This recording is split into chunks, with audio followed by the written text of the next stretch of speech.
So in any organization, there are 4 kinds of staff that you can categorize any person in the organization as. Now let's start with the first one, the general manager. So in this particular example, the general manager has both authority, so we'll represent authority as a crown,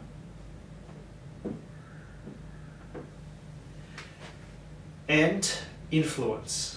So the GM has influence with authority, and the influence symbol will represent as a loudspeaker. Okay, so the second category of staff is someone who has influence but no authority. A good example here is the IT consultant. So the IT consultant has no formal authority in the organization, but because they have the ear of the general manager, in this particular case, in the example of buying the telemarketing software, they are a non-authoritative influencer. So no authority, not in the organizational chart, but has influence. The other category is people who have no influence but have authority. So for example, there's none in this particular example, but it could be someone who has the title of a CIO but has no real influence in the organization. There could be a variety of reasons why that may occur. Maybe they're about to retire, maybe they're soon to be replaced, or maybe there's a restructure going to happen in the company. Maybe they've been promoted simply because of political reasons, however they don't have the influence that goes with their authority. The other general category of people is those with no authority and no influence, and that's generally speaking in an organization the majority of staff. However, often when you talk to people in the organization, they'll tell you they have both authority and influence. And it's up to you as a salesperson to be able to distinguish who really has authority and who really has influence. Now what I'm going to cover next is what is a power base. A power base is an unofficial organizational chart. So what that means is it's a grouping of people with power in an organization, but you won't see it on the actual organization chart. It'll be an unofficial grouping of people. A power base is very important when you're selling because that's where you want to be selling to.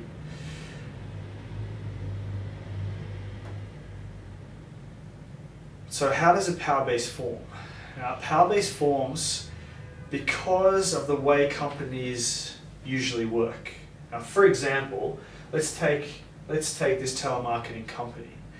Let's say the GM's decided that yes, they will actually implement new telemarketing software.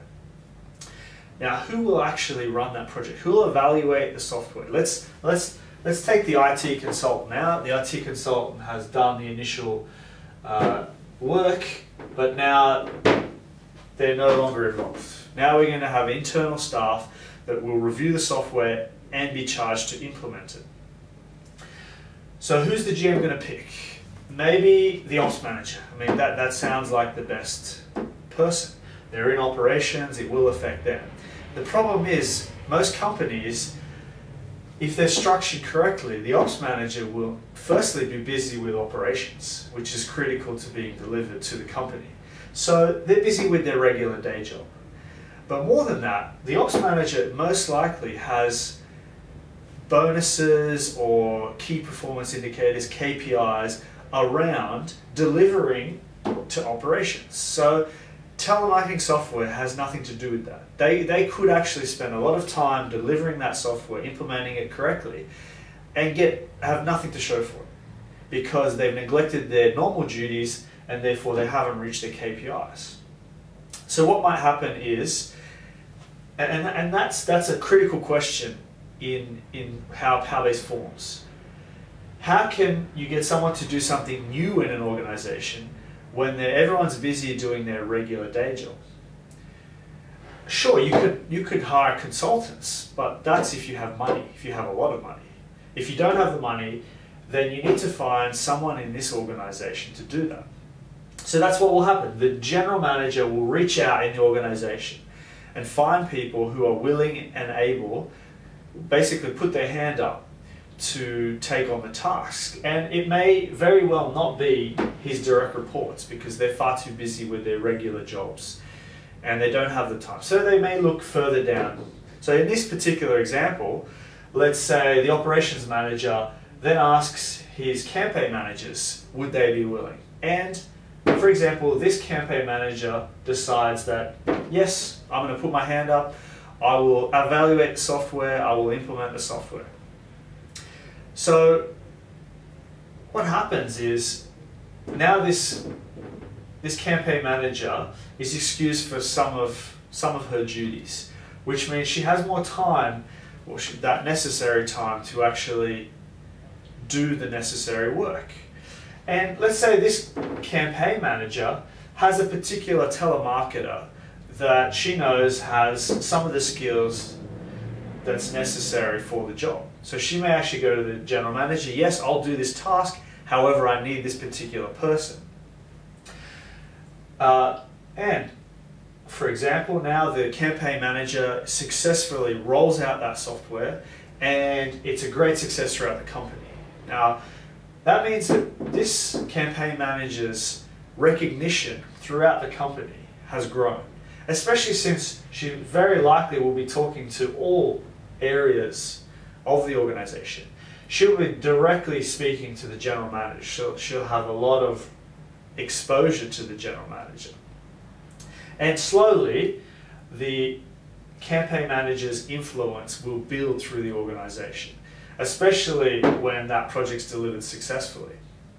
Now what happens is the next time there's a new project, general manager already knows who she's going to go to. She'll go to the campaign manager, and then more and more the campaign manager's influence will grow. Now this is the thing, there's a problem.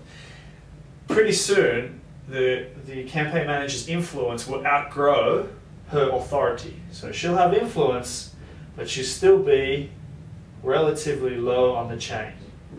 So not particular over authority. And there may be nowhere to promote this campaign manager simply because the organizational chart is full. And that is how a power base begins to form. A power base becomes an unofficial grouping.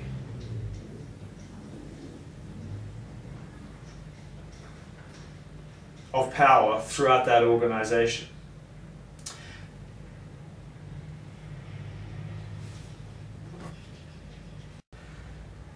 So speaking of power, how can we define power? So representing power as electricity, what is power? So power is essentially value plus recognition.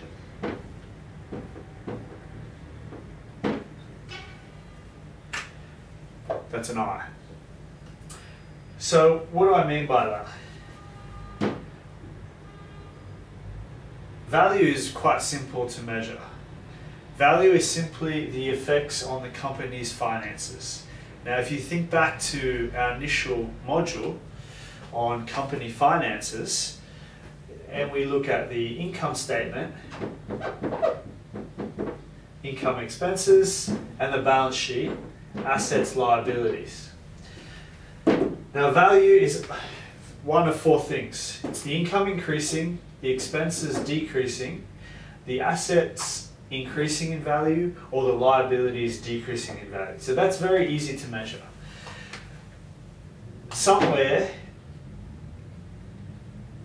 someone with power provides value to the organization. And that's quite easy to see, generally speaking. It could be indirect. It may not directly influence any of these, but it will indirectly influence one of these financial statements.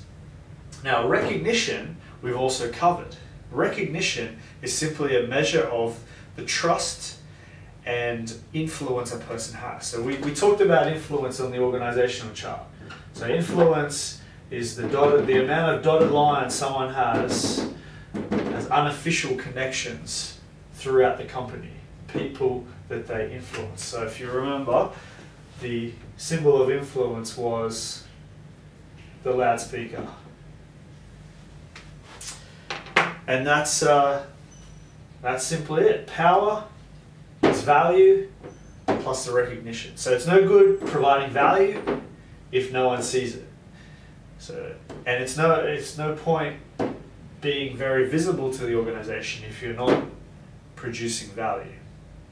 So what happens when someone's power outstrips their authority? So they're two different things. This particular person may have a lot of power but be very low in the organizational chart. So what happens? Usually they're promoted if the organizational lines are clear. However, if the org chart's already full, there's no such thing. They can't be promoted. However, they get promoted unofficially because they move into the power base. And the other thing to realize is that power bases can move from company to company. If you have a particular general manager, for example, they may have a whole bunch of unofficial people in the power base linked to them. And if they move companies, more than likely, that entire power base will move with them. And that's very quickly power and power bases.